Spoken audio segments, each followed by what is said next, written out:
Pinanganak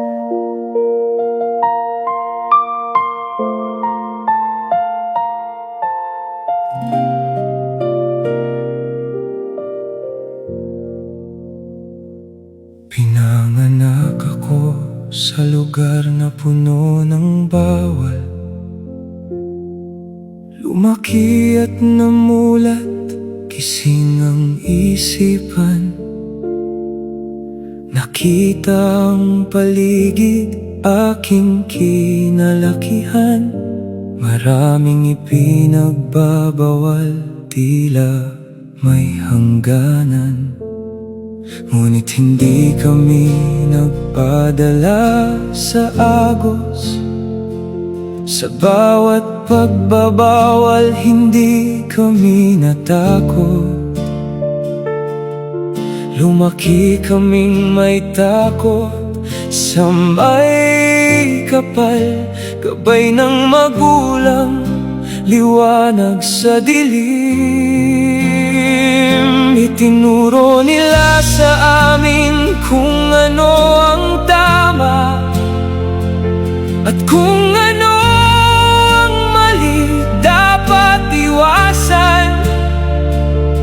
Huwag tularan ang nakikita sa paligid, dahil ang tamang landas ay dapat tahakin.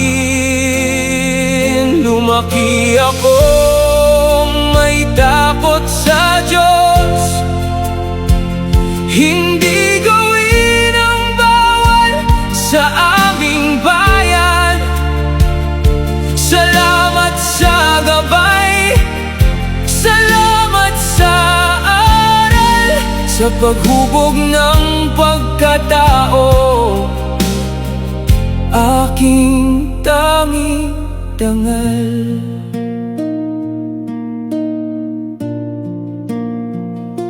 Noong bata pa, tinuruan na agad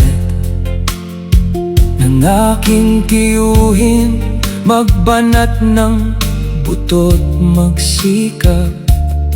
Huwag sumabay sa maling gawain, kahit saan man tumingin. May ipinagbabawal. Ang magulang ang nagsilbing ilaw, itinuro ang daan na matuwid at tapat. Huwag lumapit sa kung ano ang bawal, maging mabuting anak, sa kanila'y maglingkod. Marami ang tukso sa aming kinalakihan, ngunit ang aral ay hindi ko kinalimutan. Ang takot sa Diyos ang naging pananggalang, upang hindi madala sa maling daan. Malaking pasasalamat ang aking taglay sa magulang na nag-alaga at nagturo. Kahit sa lugar na puno ng pagbabawal, naging mabuting tao, yan ang ipinagmamalaki. Tinuro nila sa amin kung ano ang tama at kung ano ang mali dapat iwasan. Huwag tularan ang nakikita sa paligid, dahil ang tamang